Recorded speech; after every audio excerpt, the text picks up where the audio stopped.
الله وعلى أهله وصحبه ومن والاه وبعد.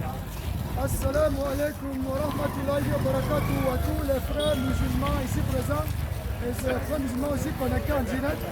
Shalom et l'oreille à tous les frères chrétiens et à tous les frères juifs. Je parle géolocalisation. Nous osons croire que par la grâce de Dieu, tout le monde se porte bien. Ici, un autre numéro de la DDR Cameroun, avec cette sortie comme cela, avec un panel super animé de 4 panélistes, avec le thème entre Mohammed et Jésus,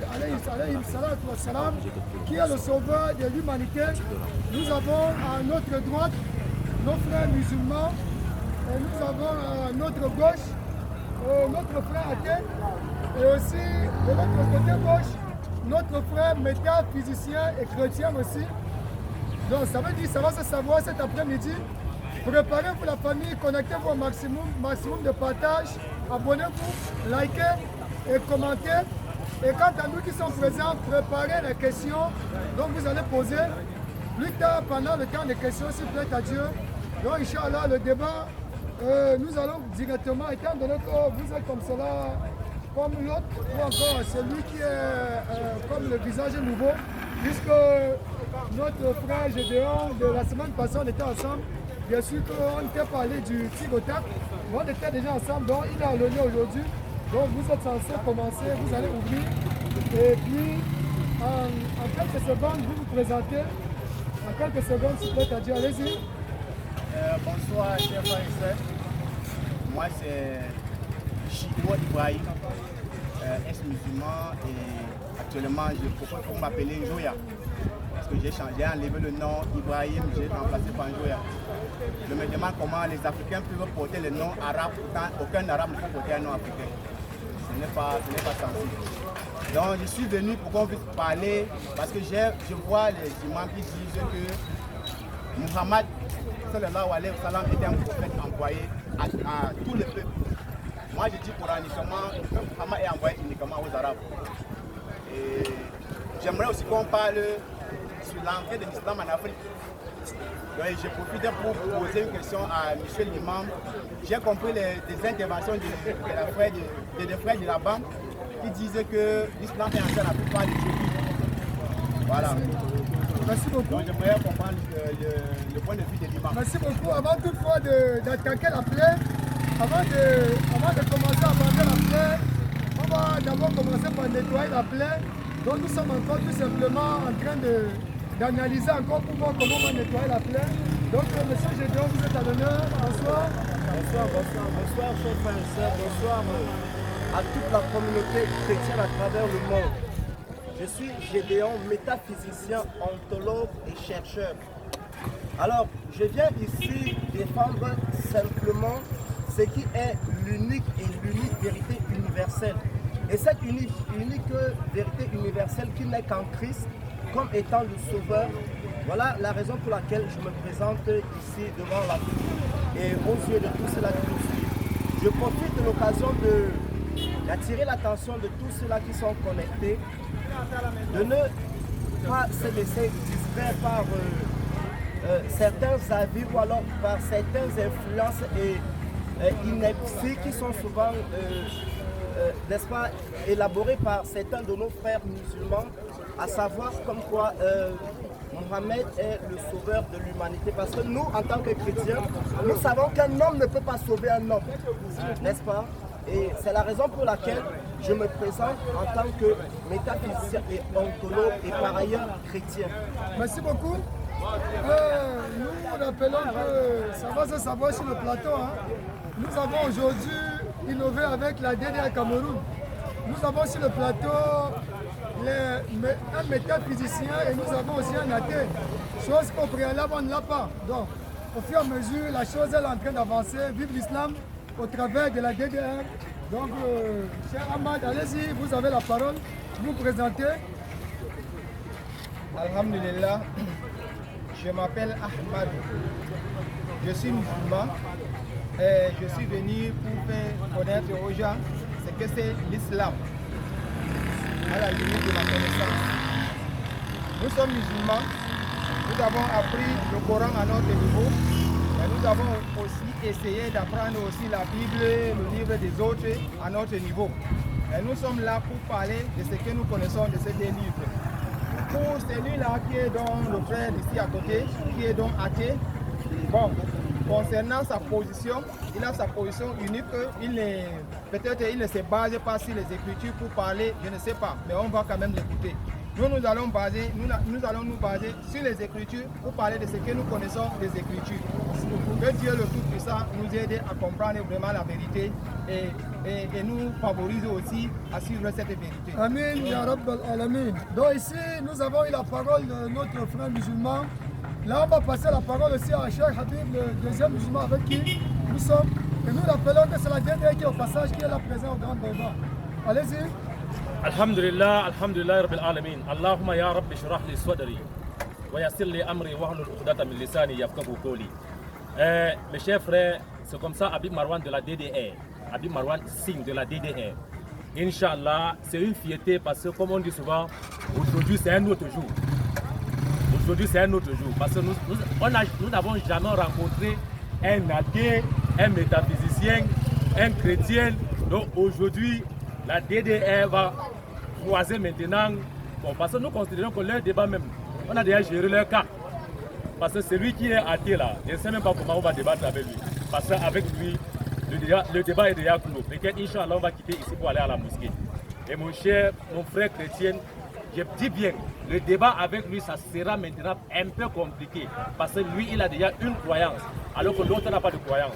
C'est pourquoi nous disons, pour son cas, c'est déjà géré. Mais pour celui-ci, pour sortir une autre croyance de sa tête, c'est là que ça sera un peu difficile. Donc avec lui, on va descendre à la mosquée, Inch'Allah. Merci beaucoup.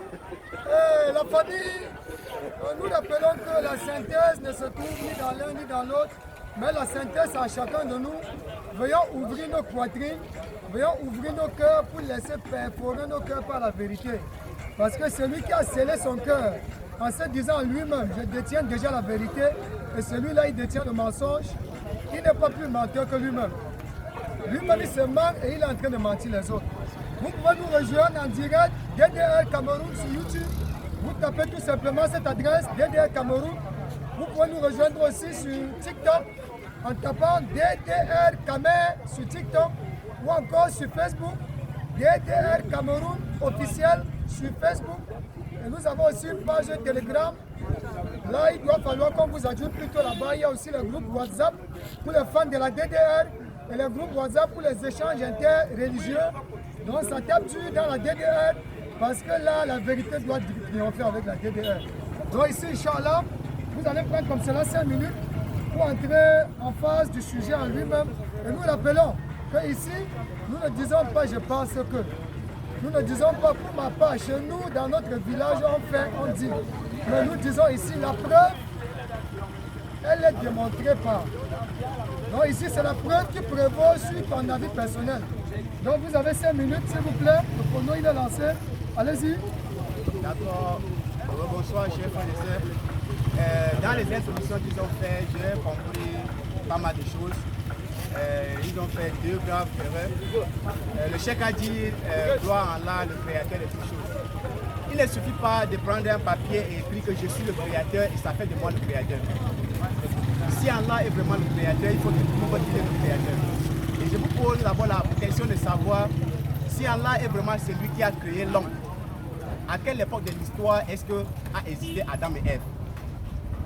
Le premier supposé être vraiment qu'Allah dit. Deuxièmement, le cheikh à ma droite a dit celui qui a scellé son cœur était un menteur.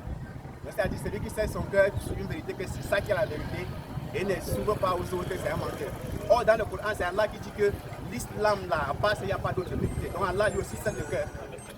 Donc Allah lui aussi a scellé son cœur. Donc il est aussi un menteur selon vous. Je continue. J'aimerais savoir, lorsqu'il disait que le prophète Mohammed est le prophète envoyé à l'humanité tout entière. D'accord, c'est écrit dans le Coran. Je l'admets, c'est écrit. Mais moi je dis, l'expression humanité tout entière ou univers qui est dans le Coran ne s'applique qu'au peuple de Mohammed. J'étais musulman, on a lu ce livre ensemble. Et à la fin, je vois que ce livre ne s'adresse uniquement aux Arabes. Quand on prend la sourate Yasin, au verset 6, Allah nous dit là-bas qu'il a envoyé Mohammed à un peuple, afin de les avertir un peu. La sourate Yasin, c'est la 44e sourate lors de la révélation. Et la 58e sourate, c'est la sourate qui dit que Muhammad est envoyé à l'humanité tout entière lors de la révélation. Et là, Allah dit que Muhammad est envoyé à l'humanité tout entière. À la 63e sourate, pour éclaircir ce que Allah est en train de dire, Allah nous dit encore là-bas que le Coran n'est que pour Muhammad et son peuple. Le Coran c'est pour Muhammad et son peuple. Allah continue au 70e sourate, dont je parle de la révélation, pas dans les autres traditionnels que ce qui est dans le Coran. Au 70e sourate du Coran, Allah rappelle même que jusqu'au jugement dernier, le prophète Muhammad sera uniquement prophète des Arabes. Sourate, j'ai dit 70e sourate au verset 89.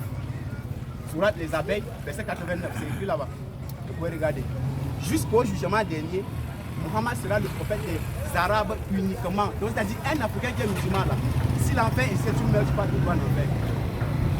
Tout droit, il n'y a pas de débat. 72e sourate du Coran. Qu'est-ce que Allah dit encore là-bas? Allah nous fait comprendre que c'est la sourate d'Ibrahim, si je ne m'abuse. Il nous dit que nous n'avons envoyé des messagers qu'avec la langue de son peuple. C'est-à-dire tous les messagers sont venus avec la langue de leur peuple parce que Dieu ne peut pas envoyer un Bamoun aux Aoussa. Le message ne sera pas compris. Comment est-ce que Dieu peut envoyer un prophète arabe aux Chinois? Est-ce que c'est possible? Nous continuons à la 110e sourate du Coran. Allah nous fait comprendre, Allah insiste là-bas. On peut quand même, je peux vous lire la sourate si c'est possible.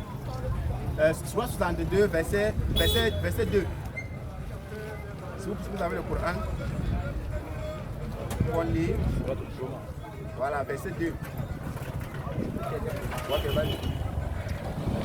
Dans la sourate 62,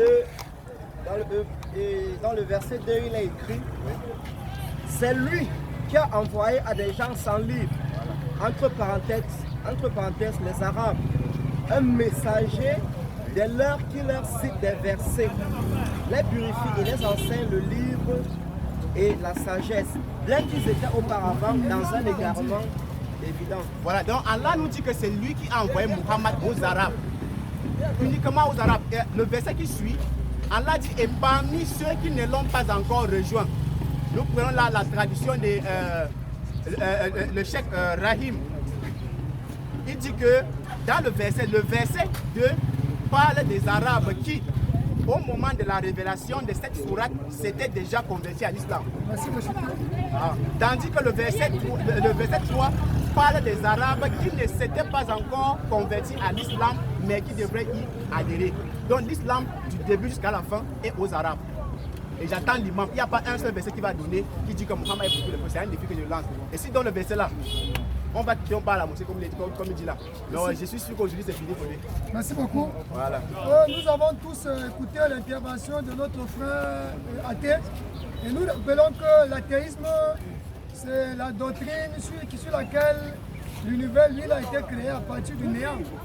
Donc, d'accord. Vous aurez peut-être le temps d'interagir. Donc l'athéisme, c'est la doctrine qui se base sur le fait que l'univers vient du néant. Donc il n'y a pas une certaine puissance qui est au-dessus de la création. Donc l'univers s'est implanté de lui-même. Il vient à partir du néant. Et aussi, ainsi que la conception de l'être humain lui-même qui vient de l'espèce animale, qui est appelé comme cela le singe. Et il s'est métamorphosé au fil du temps pour devenir un être humain. Bon, Monsieur Gédéon, vous aurez comme cela 5 minutes. Allez-y, reprenez lancer. Bonsoir à tout le monde. Et je redis particulièrement à ceux qui sont connectés, bonsoir.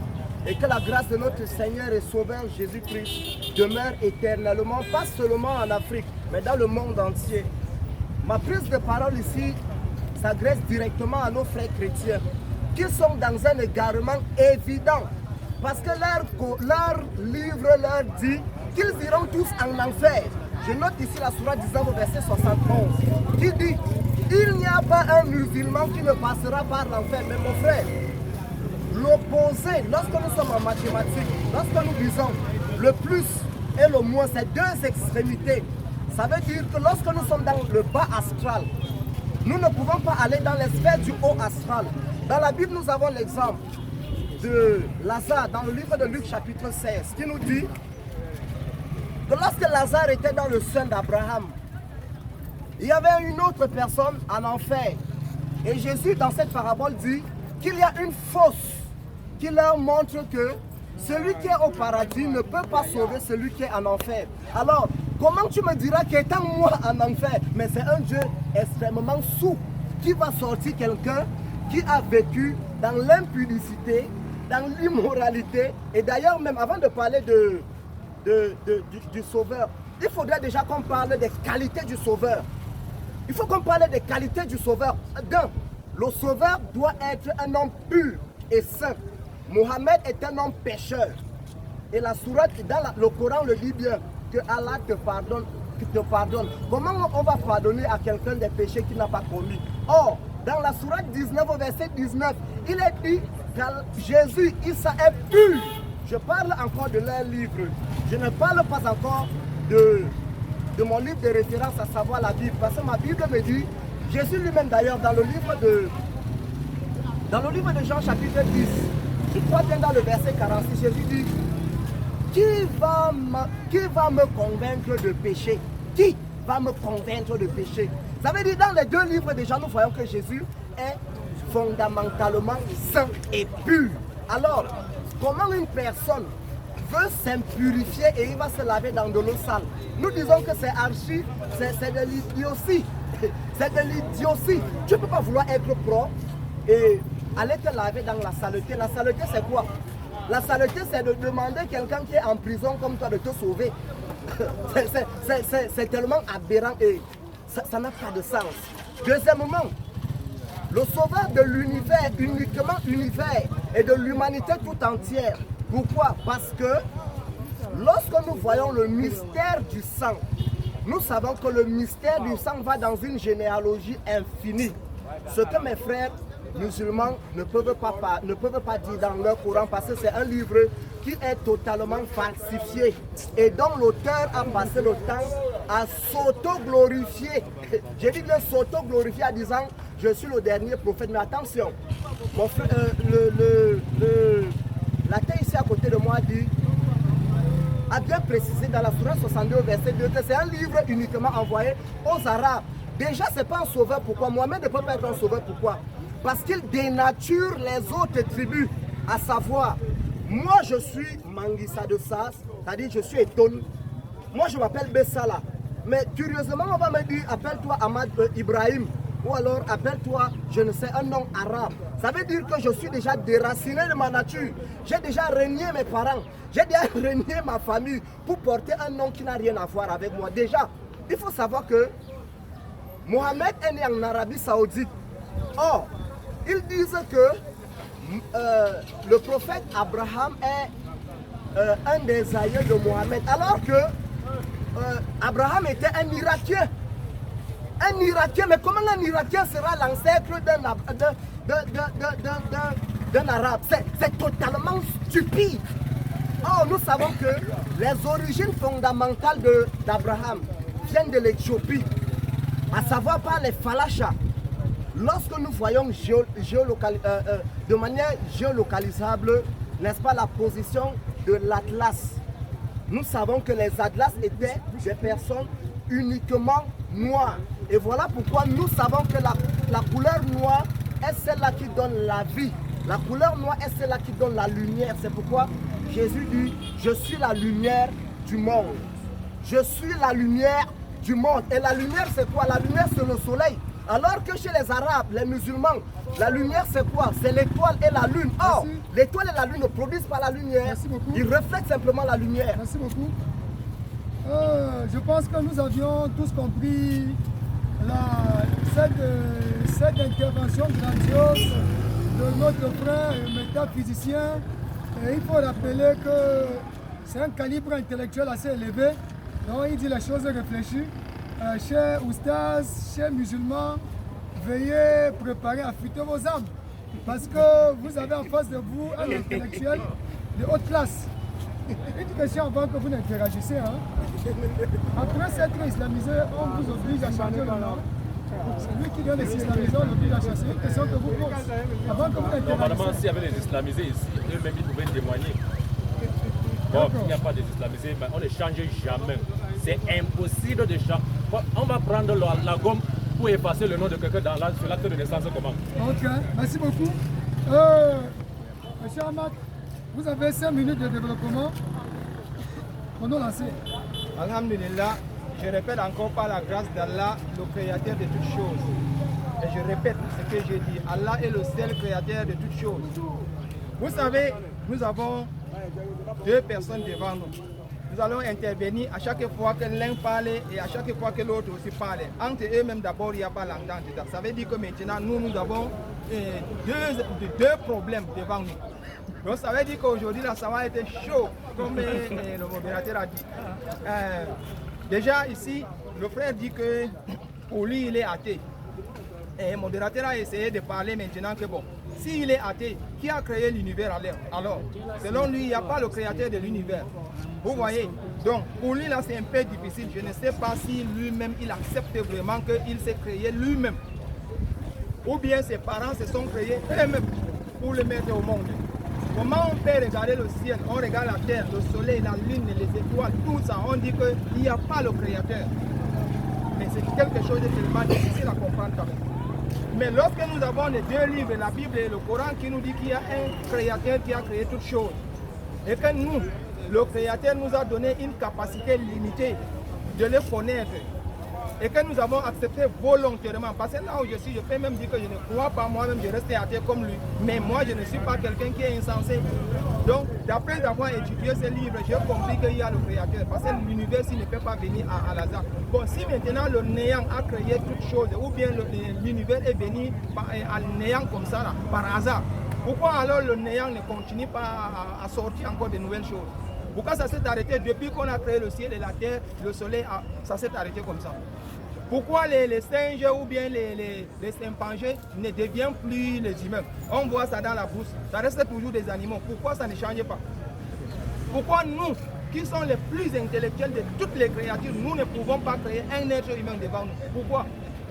Donc maintenant, il va répondre là où l'univers est venu. Comme lui, il est athée là, il va sortir là où. Parce que quand moi je prends le Coran, chapitre 39, le verset 62, je vois que c'est Allah qui est le créateur de toutes choses. Mais lui, il dit que non, Allah n'est pas le créateur de toutes choses. Il demande maintenant l'existence ou bien comment on va situer l'histoire de la création d'Adam. Le Coran n'a pas donné la date. Le Coran n'a pas donné la date. On n'invente pas une date en disant que ça a fait peut-être 1000 ans, 2000 ans, 2 millions d'années. Non, le Coran n'a pas donné la date. La Bible a essayé de donner, mais la Bible aussi a coché. Parce que si on commence à compter, la Bible ne peut pas être vraie dans ce sens-là. De donner le nombre des années de l'existence d'Adam. Ça ne peut pas être possible. Donc, dans ce sens-là, Allah ne nous a pas donné la date. Et on reste maintenant sur ce qu'Allah nous a dit. Point. Alors, je reviens maintenant sur le frère. Il a dit que, ou bien avec celui-ci même d'abord, parce que celui-ci se base sur ce qu'il a dit, en disant que Mohammed n'est pas le créateur, le sauveur de l'humanité. Oui, je suis d'accord, que Mohammed ne sauve pas. Mais qui sauve alors? Ni Jésus, ni Mohammed, ni Abraham, aucun prophète ne peut sauver. Il a dit qu'un être humain ne peut pas sauver un être humain. Je suis parfaitement d'accord avec toi. Aucun être humain ne peut sauver un autre être humain. Mais c'est lui qui sauve là, c'est le créateur qui sauve à travers les humains dont il a choisi et il a sélectionné et a envoyé à travers ces gens-là, il sauve maintenant l'humanité. C'est le créateur qui est le seul sauveur. Donc par cela, on a balayé maintenant votre prétention que Mohammed ne peut pas sauver parce qu'il est péché, machin. Mohammed ne sauve pas, mais Allah sauve à travers Mohammed. C'est bon? Vous avez encore une minute. Ok, d'accord.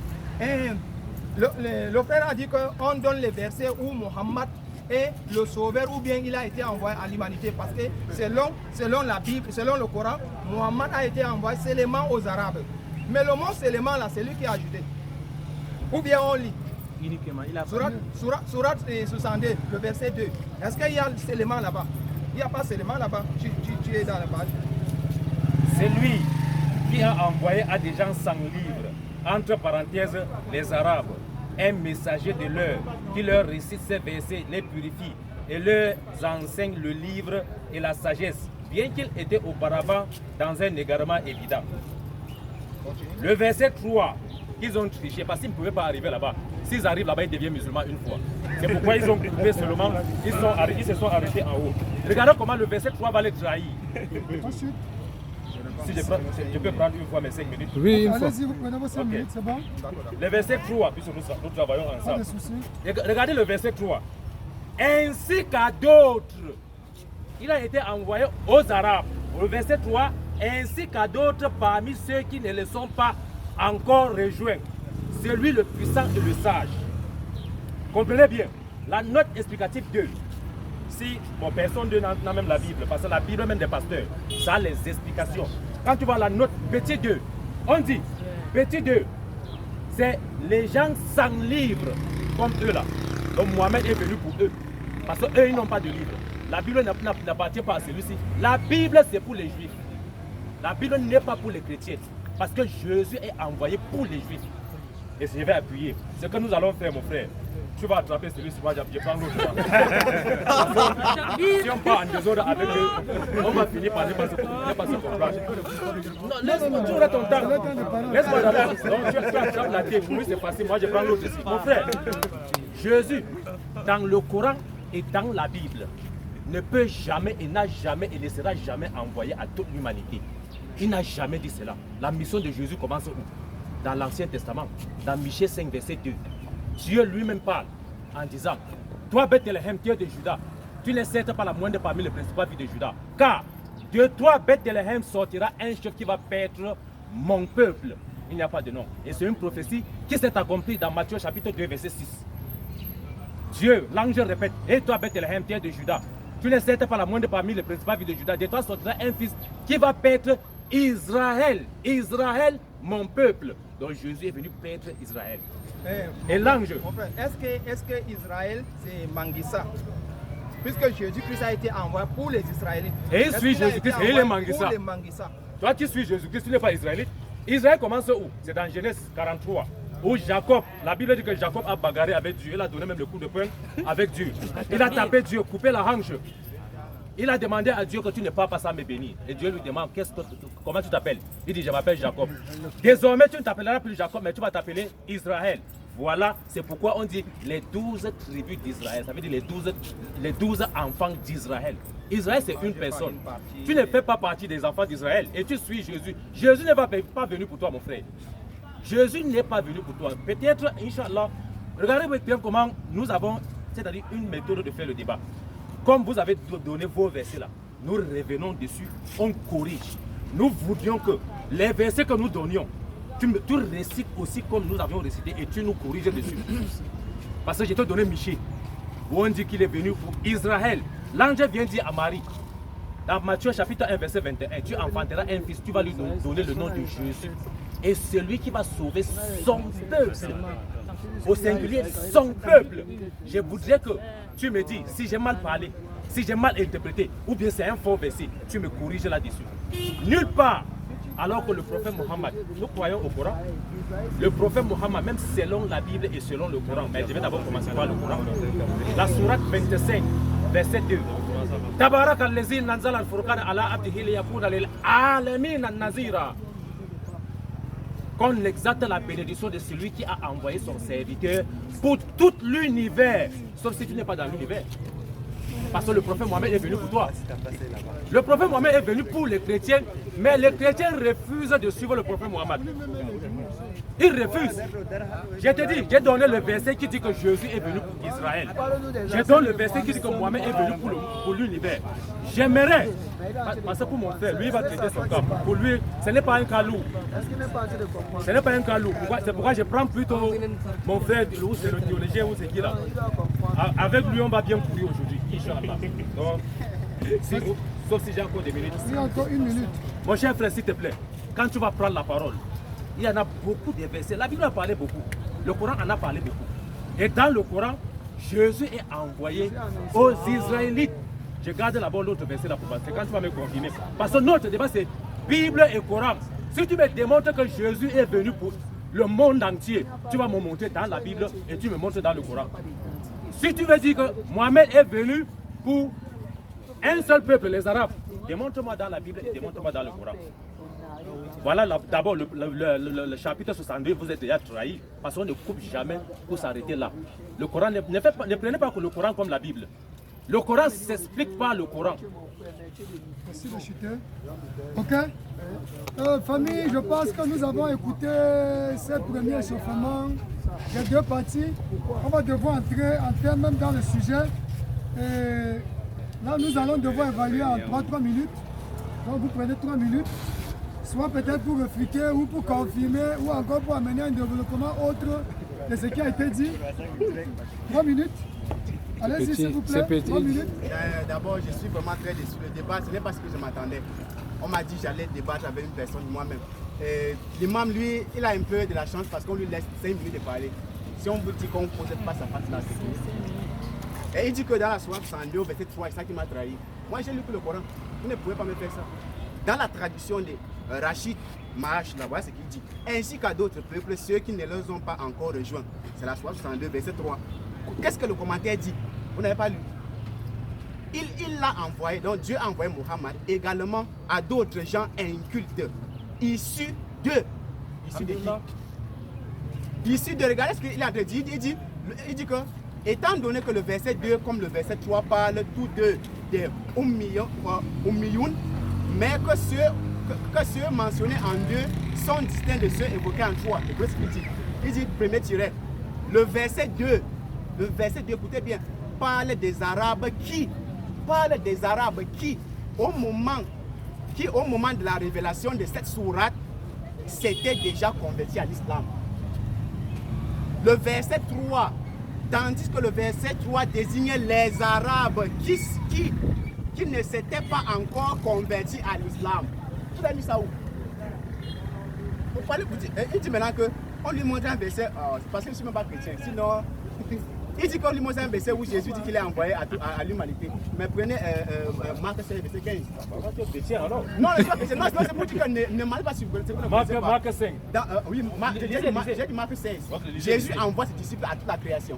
Lisez. Non, j'ai dit c'est ce qui est écrit là-bas. Voilà, donc, si Jésus a été envoyé uniquement aux Israélites, que signifie l'expression toute la création qu'il a utilisée en Marc 16? Ça signifie quoi? Vous allez réfléchir. Si Mohammed a été envoyé uniquement aux Arabes, selon la... Marc 16 combien? Verset 15. Si vous êtes en train de me déranger. Non, La pause. Quand il y a la lecture, on met le chrono. Ah, ok, on lit. Verset 15. Ok. Puis il a dit, Oui. allez par tout le monde et prêchez la bonne nouvelle à toute la création. Voilà. Donc c'est-à-dire que c'est la même chose avec Mohammed.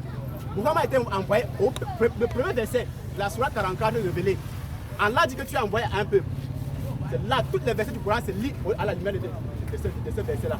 Et là, vous avez encore dit, vous n'avez pas répondu.